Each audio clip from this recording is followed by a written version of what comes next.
12वीं पुतली की कहानी। हे राजन, मैं राजा विक्रमादित्य की सबसे प्रिय दासी हूँ। मैं यह कदापि नहीं चाहती कि आप राजा इंद्र के सिंहासन पर विराजमान न हों, लेकिन इस पर विराजमान होने से पूर्व यह जान लेना परम आवश्यक है कि क्या आप अपने आप को राजा विक्रमादित्य के समान धीर, वीर, परोपकारी एवं पराक्रमी समझते हैं। यदि आप मेरी इस कथा को सुनेंगे तो आप शायद इस सिंहासन पर बैठने का अपना मोह त्याग देंगे। यह कहकर पुतली पद्मावती ने राजा विक्रमादित्य को कथा सुनानी प्रारंभ की। एक रात की बात है, राजा विक्रमादित्य अपने महल की छत पर बैठे थे। आकाश में पूर्णिमा की चांद अपनी आभा बिखेर रहा था। सारा राज्य चांदनी में नहाया हुआ प्रतीत हो रहा था। मौसम बहुत सुहावना था। राजा प्रकृति की उस अद्भुत छटा को निहार रहे थे। अचानक उनके कानों में किसी नारी की करुण चीख सुनाई पड़ी। राजा सजग हो गए। चीख दोबारा कानों में पड़ी तो दिशा का अनुमान लगाया। समझते देर न लगी कि पश्चिम दिशा से यह नारी चीख सुनाई दे रही है। नारी को विपत्ति में फंसा जानकर प्रजापालक विक्रमादित्य ने तुरंत ढाल तलवार संभाली, घोड़े पर सवार हुए और चीख की दिशा में चल पड़े। कुछ क्षणोपरांत ही वे उस स्थान पर पहुंच गए। उन्होंने दूर से देखा, एक सुंदर युवती बचाओ बचाओ की आवाज़ लगाती हुई जान बचाती भाग रही है और एक महाभयंकर राक्षस युवती का पीछा करता हुआ उसे पकड़ने का प्रयास कर रहा है। इस दृश्य को देखकर राजा झट से घोड़े से कूदकर आ गए। उनके नीचे आते ही भागती युवती उनके चरणों में आकर गिरती हुई बोली, बचा लीजिए मुझे, इस राक्षस से बचा लीजिए। राजा ने सुंदरी की बाह थामकर उठाते हुए कहा, उठो बहन, तुम राजा विक्रमादित्य की शरण में हो। अब कोई तुम्हारा अहित नहीं कर सकता, निर्भय हो जाओ। हाँ हाँ हाँ, राजा से कुछ दूरी पर आ खड़ा हुआ राक्षस भयंकर रूप से अट्टहास लगा रहा था। तू बचाएगा मुझसे इस सुंदरी को? तू जो एक साधारण मानव है, मैं तुझे पल भर में चीर फाड़ कर रख दूंगा। यह कहकर अपनी पूरी क्रूरता के साथ राक्षस आगे बढ़ने लगा। क्या तूने सुना नहीं? मैं विक्रमादित्य हूँ। विक्रमादित्य ने राक्षस को ललकार कर कहा, अपने रास्ते लौट जा, अन्यथा विनाश का तू स्वयं जिम्मेदार होगा। राक्षस बोला, तू मानव होकर मुझे ललकारता है? राक्षस उपहास उड़ाता हुआ बोला, चींटी की तरह तुझे मसल कर फेंक दूंगा। विक्रमादित्य ने स्त्री को अपने पीछे किया और तलवार हाथ में ऊंची करके कहा, तू नहीं मानता तो अब मुझे कोई पाप नहीं लगेगा। मैं तुझे युद्ध के लिए ललकारता हूँ। राक्षस उसी कुटिलता के साथ मुस्कुराता, दहाड़ता और राजा को वहां से भाग जाने के लिए धमकाता हुआ आगे बढ़ता रहा। उसके निकट आने पर राजा ने पैंतरा बदला और राक्षस पर तलवार का वार कर दिया। राक्षस ने बेहद फुर्ती से राजा का वार बचाया और भिड़ गया। देखते ही देखते दोनों में भीषण युद्ध होने लगा। थोड़ी देर में स्थिति बदलने लगी। राक्षस थकने लगा। उसके चेहरे पर परास्त होने के भाव उजागर होने लगे। विक्रमादित्य ने उचित अवसर देखा और अपनी तलवार का भरपूर प्रहार राक्षस की गर्दन पर कर डाला। पलक झपकते ही राक्षस की गर्दन कटकर दूर जा गिरी। अगले ही पल गर्दन धड़ से अलग होते ही फिर जुड़ गई। राक्षस जीवित होकर उठ खड़ा हुआ। वह पहले से कहीं अधिक रौद्र मुद्रा में आ चुका था। उसके खड़े होते ही उस स्थान से जहां राक्षस की गर्दन कटने से रक्त गिरा था, उस रक्त से एक दूसरा राक्षस पैदा हो गया। दोनों राक्षस राजा को ललकारते हुए सामने आ गए।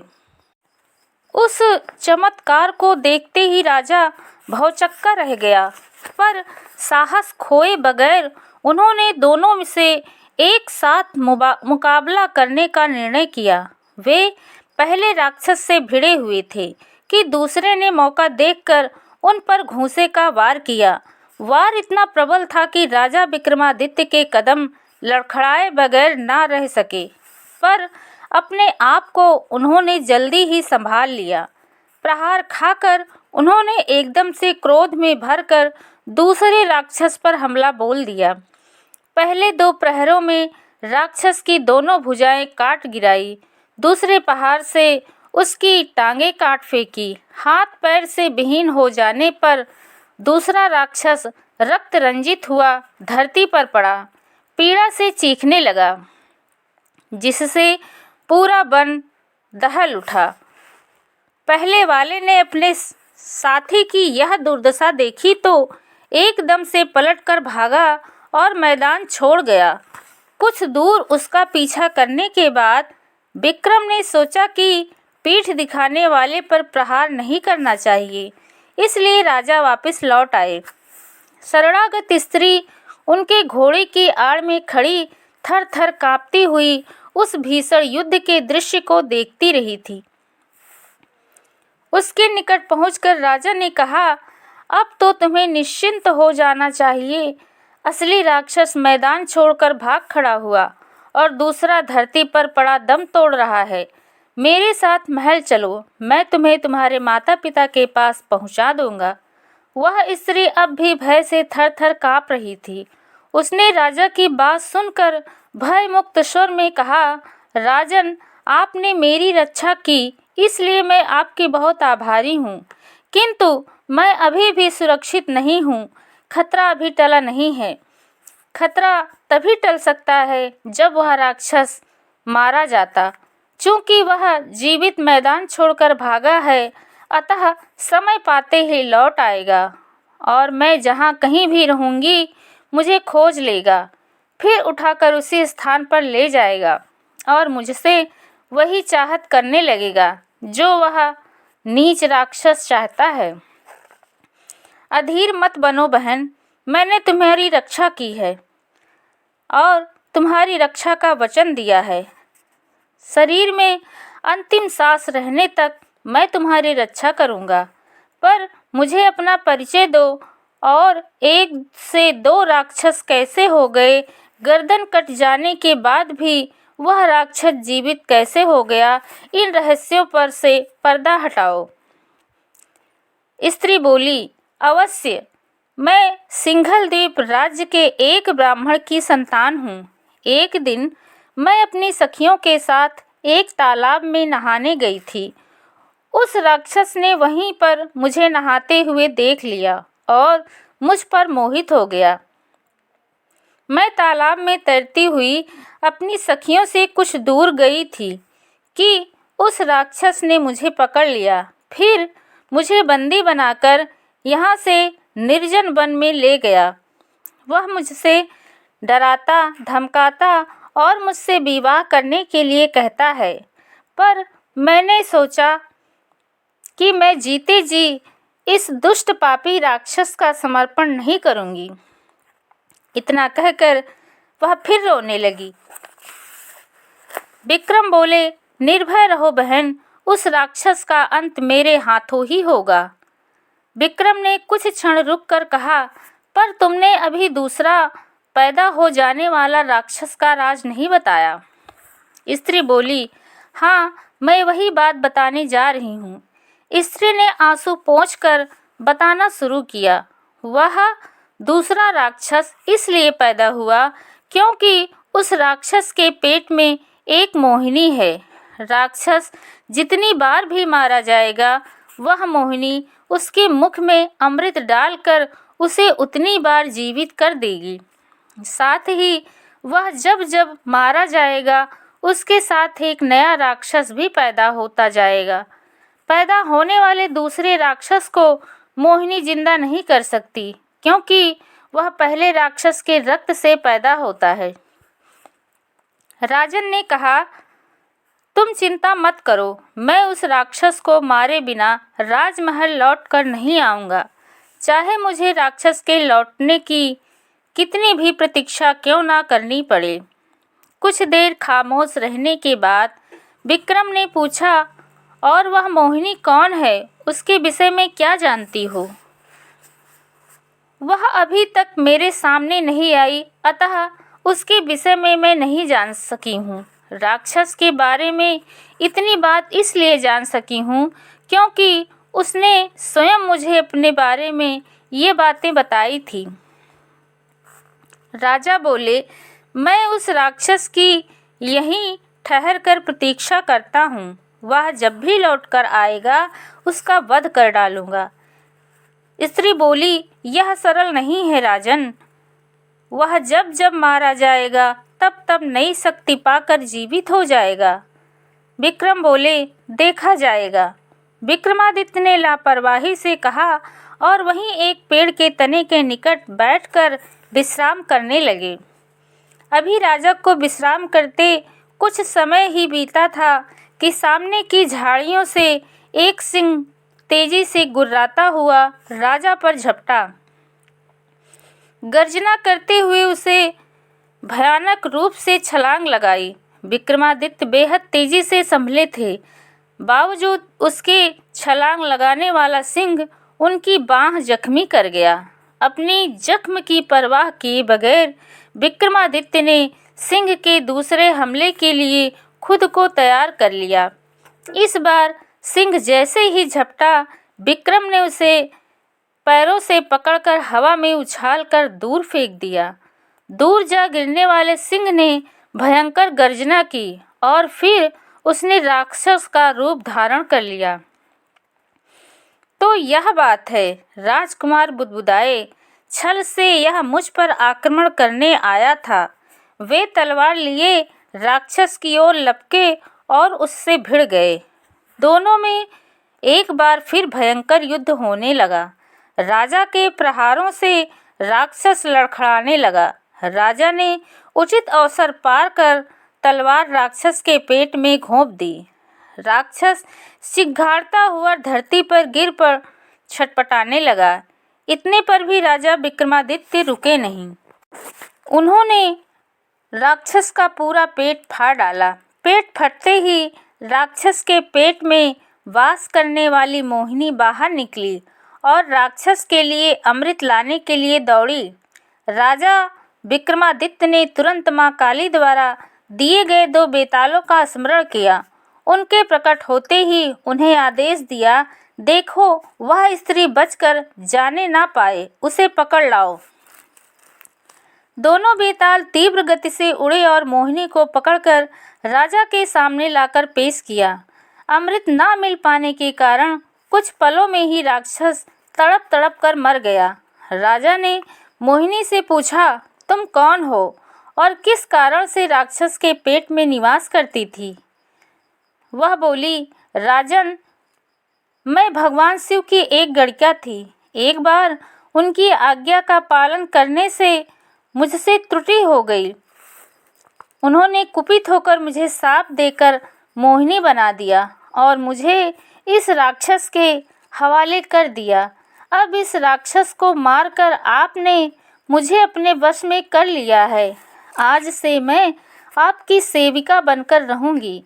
उसके बाद राजा मोहिनी तथा ब्राह्मण कन्या को साथ लेकर महल लौटे। ब्राह्मण कन्या के परिवार वालों को उसे सौंपकर उसका विवाह करा दिया तथा दहेज में इतना धन दिया कि उसे किसी चीज़ की कमी ना रही। मोहिनी से राजा विक्रमादित्य ने स्वयं विवाह कर लिया। इस कथा को सुनकर पुतली बोली, यदि आप में जीवन में किसी राक्षस से लड़ने और उसे परास्त करके किसी ब्राह्मण कन्या का उद्धार करने का कार्य किया है तो इस सिंहासन पर बैठ सकते हो। पुतली की बात सुनकर राजा भोज के सामने इसके अलावा कोई और चारा नहीं था कि वे चुपचाप महल लौट आए। राजा भोज ने उस सिंहासन पर बैठने का मोह अभी नहीं त्यागा था। इसलिए 13वें दिन जैसे ही राजा भोज सिंहासन की ओर बढ़े तो 13वीं पुतली उनके सामने आकर खड़ी हो गई। पुतली के आते ही राजा भोज के कदम स्वयं जमीन में चिपक कर रह जाते थे। पता नहीं वह कौन सी दैवी शक्ति थी जो राजा भोज को हर पुतली के सामने असहाय और निर्बल बना देती थी। राज दरबारी यह देखकर आश्चर्यचकित रह जाते थे। 12 पुतलियों के बाद यह 13वीं पुतली राजा भोज और सिंहासन के मध्य उनका रास्ता रोककर खड़ी कह रही थी, राजा भोज, अभी तुम इतने दानवीर नहीं हुए हो जो इस सिंहासन पर बैठने की लालसा रखते हो। पहले मुझसे राजा विक्रमादित्य की दानवीरता की कथा सुन लो, तो उसके बाद ही विचार करना कि क्या तुम इस सिंहासन पर बैठने योग्य हो। यह कहकर पुतली विक्रमादित्य को कथा सुनाने लगी। एक दिन राजा ने अपने दरबारियों, विद्वानों, ब्राह्मणों और व्यापारियों को अपने यहाँ एक भोज में आमंत्रित किया और इस बात की चर्चा चलाई कि इस धरती पर सबसे बड़ा दानी राजा कौन है। दरबारी, विद्वान, ब्राह्मण और व्यापारी राजा विक्रमादित्य की दानशीलता की चर्चा करते ना थकते थे। वे मुक्त कंठ से राजा विक्रमादित्य की दानवीरता की प्रशंसा कर रहे थे। अपनी ओर से हर कोई इस बात को साबित करने पर अड़ा हुआ था कि राजा विक्रमादित्य से बढ़कर दानी इस संसार में ना कोई हुआ है, ना हो सकता है। राजा विक्रमादित्य इस प्रशंसा पर गर्व से भरने के बजाय हर किसी का चेहरा देख रहे थे। उन्होंने पाया कि उस प्रसंग में एक ब्राह्मण ने कुछ नहीं कहा है। वह चुपचाप बैठा सबकी बात सुन रहा है। राजा ने उस ब्राह्मण को संबोधित किया और पूछा, ब्राह्मण देव, आपने कुछ नहीं कहा, आपकी खामोशी की क्या वजह है। ब्राह्मण अपने स्थान से खड़ा होकर विनीत स्वर में बोला, हे राजन, मैं खामोश इसलिए हूँ क्योंकि नक्कार खाने में तूती की आवाज़ सुनाई नहीं पड़ती। ये सब लोग जो आपकी दानवीरता की प्रशंसा करते नहीं थक रहे हैं, इनके बीच यदि मैं कुछ और बात कहूँ तो भला उसका प्रभाव किसी पर क्या पड़ेगा। विक्रम बोले, यानी आपको कुछ कहना है। वह बोला, हाँ राजन, यदि मैं नहीं कहता हूँ तो झूठ का पाप लगेगा, यदि सच कहता हूँ तो राजदंड का भय सताता है। विक्रम बोले, अपनी बात निर्भय होकर कहो ब्राह्मण देव, आपकी स्ववादिता से, अस्पष्टवादिता से मैं प्रसन्न हूँ। तब ब्राह्मण ने निर्भय होकर अपनी बात कही, यह सच है कि हमारे महाराजाधिराज बहुत बड़े दानी हैं, मगर यह कहना गलत है कि वे इस धरती पर सबसे बड़े दानी व्यक्ति हैं। क्यों, कैसे? ब्राह्मण के मुख से उक्त कथन को सुनते ही दरबारियों, व्यापारियों, ब्राह्मणों और विद्वानों के मुख से एक साथ स्वर फूटे, ऐसा कैसे हो सकता है? हमारे राजाधिराज इस धरती पर सबसे महान दानवीर हैं। यही तो मैं कहना चाहता हूँ कि ऐसा नहीं है। ब्राह्मण ने उनकी बात काटी। इस धरती पर समुद्र पार एक राज्य है जहाँ का राजा कीर्तिध्वज नामक व्यक्ति है। वहाँ कई दिनों रहकर मैंने उसकी दानवीरता देखी है। वह प्रतिदिन प्रातः बैठकर 1,00,000 स्वर्ण मुद्राएं याचिकाओं को दान करता है। वह जब तक ऐसा नहीं कर लेता अन्न जल ग्रहण नहीं करता।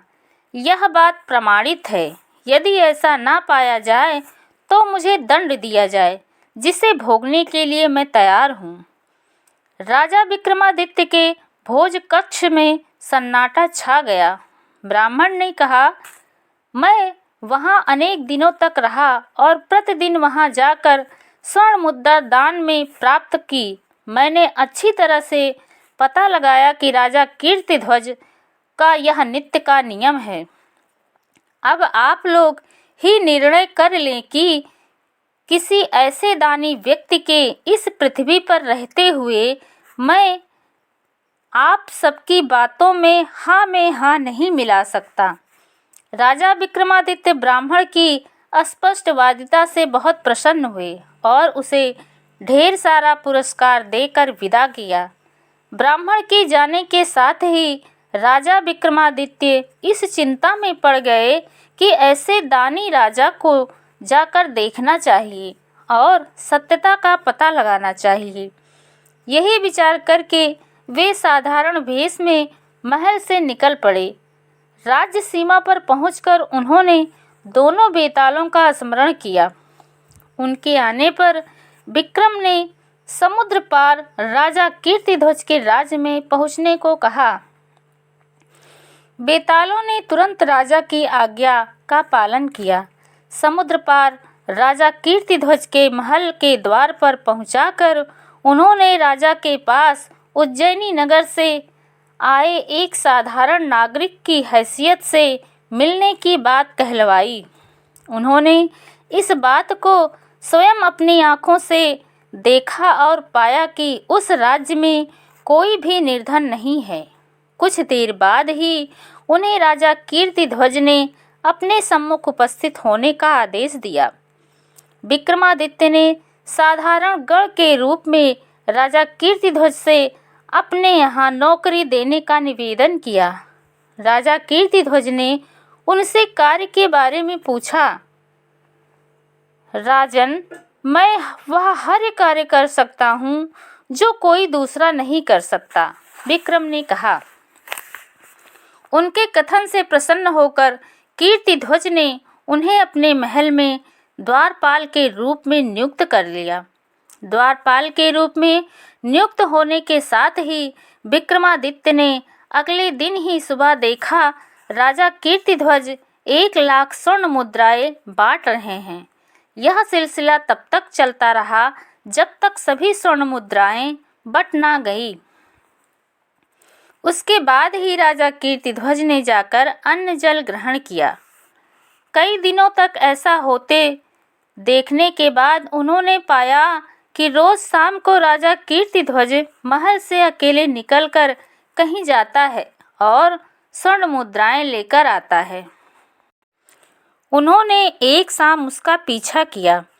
राजा विक्रम ने देखा कि राजा कीर्तिध्वज समुद्र के किनारे स्थित एक मंदिर में पहुंचा। मंदिर की सीढ़ियां पार करके समुद्र किनारे पहुंचकर स्नान, पूजा अर्चना की। फिर वापस लौटकर मंदिर में आया और एक देवी की प्रतिमा के सामने स्थित तेल के खौलते कड़ाह में कूद गया। कूदने के साथ ही उसका शरीर जल भुन गया। मंदिर के एक खंभे की ओट से विक्रमादित्य यह सब देख रहा था। कुछ देर बाद कुछ जोगिनियां आईं। उन्होंने राजा का जला भुना शरीर कड़ाह से बाहर निकाला और प्रसन्न होकर उसका मांस खाने लगी। जब वे तृप्त होकर चली गई तो प्रतिमा की देवी साक्षात प्रकट हुई। उसने अमृत की बूंदें कीर्तिध्वज के मुंह में टपकाई। राजा कीर्तिध्वज जीवित होकर उठ खड़ा हुआ। देवी ने अपनी कमर से थैली निकाली और 1,00,000 स्वर्ण मुद्राएं राजा कीर्तिध्वज की झोली में डाल दी। राजा कीर्तिध्वज प्रसन्न मन से वहां से वापस लौट आया। विक्रमादित्य ने देखा कि देवी से प्राप्त वही स्वर्ण मुद्राएं राजा कीर्तिध्वज सुबह याचकों में बांट रहा है। अगले दिन संध्या को भी विक्रमादित्य ने वही होते हुए देखा। अब वह राजा के 1,00,000 स्वर्ण मुद्राएं नित्य दान करने के रहस्य को समझ गया था। अगले दिन जब राजा कीर्तिध्वज ने पुनः जाकर देवी से स्वर्ण मुद्राएं प्राप्त की तो उसके पीछे पीछे चलने के बजाय विक्रमादित्य वहीं ठहर गया। राजा कीर्तिध्वज के लौट जाने के बाद उसने जाकर स्नान किया, पूजा अर्चना की, मंदिर की देवी की प्रतिमा के सम्मुख आकर देवी को नमन किया और तेल के खौलते कड़ाह में कूद गया। जोगिनियां आई और उसके शरीर को कड़ाह से निकालकर उसका मांस खाया और तृप्त होकर खुशी खुशी चली गई।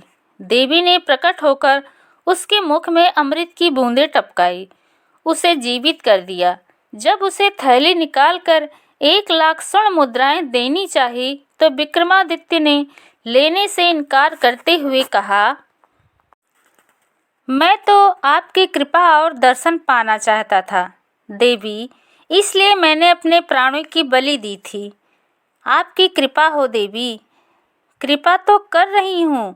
देवी ने उसका मनोभाव ना समझकर कहा, नहीं, मुझ पर आपकी कृपा नहीं हुई। विक्रमादित्य ने कहा और दोबारा तेल से खौलते कड़ाह में कूद गया। जोगिनियाँ फिर उसके शरीर का मांस खाया और अपने अपने रास्ते चली गई। देवी ने पुनः उसे जीवित किया। उसे पुनः स्वर्ण मुद्राएं देनी चाहिए। इस पर विक्रमादित्य ने कहा, मुझे धन नहीं चाहिए, आपकी कृपा चाहिए।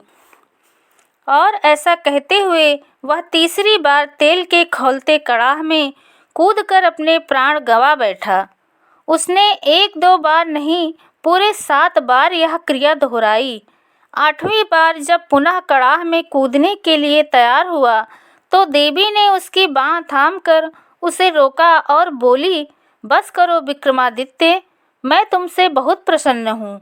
बोलो, क्या चाहते हो? जो चाहोगे वही मिलेगा। विक्रमादित्य इसी अवसर की प्रतीक्षा में था। उसने देवी से कहा, यदि आपकी कृपा मुझ पर है और आप मुझे कुछ देना चाहती हैं तो आप मुझे वह थैला ही दे दें जिसमें से आप हर बार 1,00,000 स्वर्ण मुद्राएं निकालती हैं। देवी ने वह थैली विक्रमादित्य के हवाले कर दी। उस थैली को विक्रमादित्य ने प्राप्त किया ही था कि एक और चमत्कार हुआ। पलक झपकते ही वहाँ से वह मंदिर और देवी की प्रतिमा एकदम लुप्त हो गए। अब वहाँ केवल समुद्र तट का वीराना हर जगह रह गया। देवी द्वारा दी गई उस धन की थैली सहित विक्रमादित्य वहाँ से लौट आए। अगले दिन कीर्तिध्वज उस स्थान पर गए तो वहाँ मंदिर तथा देवी की प्रतिमा ना पाकर बेहद चकित और निराश हुए। निराशा से भरे हुए महल लौट आए और अन्न जल त्याग दिया। अगली प्रातः उनका बरसों से 1,00,000 स्वर्ण मुद्राएं दान करने का नियम टूट गया। वे अन्न जल के बगैर अपने कमरे में पड़े रहे। कई दिन इसी तरह से गुजर गए और जब राजा कीर्तिध्वज की हालत बिगड़ने लगी तो विक्रमादित्य ने उनके सम्मुख उपस्थित होने का निवेदन किया। अनुमति मिलने पर उनके सामने पहुंचकर विक्रमादित्य ने कुशल समाचार के साथ उनकी निराशा का कारण पूछा। राजा कीर्तिध्वज ने रहस्य खोला। किसी भूल के कारण वह देवी और वह मंदिर अंतर्ध्यान हो गए हैं जहाँ से मैं 1,00,000 स्वर्ण मुद्राएं प्राप्त कर दान किया करता था। मैंने प्रण ले रखा था कि 1,00,000 स्वर्ण मुद्राएं दान करके ही अन्न जल ग्रहण करूँगा। वह प्रण पूरा किए बगैर मैं अन्न जल ग्रहण नहीं कर सकता। और अगर देवी की वह धन की थैली ही आपको प्राप्त हो जाए राजन, जिससे आप हर रोज 1,00,000 स्वर्ण मुद्राएं दिया करती थी, विक्रमादित्य ने प्रश्न किया। राजा बोले, क्या मतलब है? विक्रमादित्य ने वह थैली राजा कीर्तिध्वज के हवाले कर दी और इस बात की भी जानकारी दी कि किस तरह उस थैले को उन्होंने देवी से प्राप्त किया है। और साथ ही कहा, मुझे आपका रोज रोज कड़ाह में कूदकर प्राण गंवाना देखकर दुख हुआ था राजन। मैंने सोचा आपको वचन दिया है कि जो काम कोई ना कर सके उसे मैं कर सकता हूँ। उस काम को करके मैंने देवी से वह थैला प्राप्त कर ली। राजा कीर्तिध्वज द्वारा परिचय पूछने पर जब राजा विक्रमादित्य ने अपना असली परिचय दिया तो कीर्तिध्वज ने उन्हें सीने से लगाते हुए कहा, आप धन्य हैं, आप महान हैं, आप राजाओं के राजा हैं विक्रमादित्य। आपकी दानवीरता के समक्ष मेरा दान तुच्छ है। आपने वह धन की थैली ही मुझे दान कर दी, जिसमें से हर रोज प्राण गंवाने पर 1,00,000 स्वर्ण मुद्राएं मिलती थी। कुछ दिन राजा कीर्तिध्वज के अतिथि बनकर राजा विक्रमादित्य अपने राज्य लौट आए। पुतली की कथा सुनकर राजा भोज निराश होकर एक बार फिर लौट गए, क्योंकि उन्होंने कभी भी इस तरह का दान नहीं किया था। राजा को यह ज्ञात हो गया कि वे इस सिंहासन पर बैठने योग्य नहीं हैं। राजा हो या रंक, लोभ, मोह और लालच का त्याग करना काफी कठिन कार्य है। इसलिए हर रोज की भांति 14वें दिन भी राजा भोज सिंहासन का मोह नहीं त्याग पाए, और जैसे ही उन्होंने सिंहासन की ओर कदम उठाया, तुरंत ही 14वीं पुतली उनके समक्ष आकर खड़ी हुई।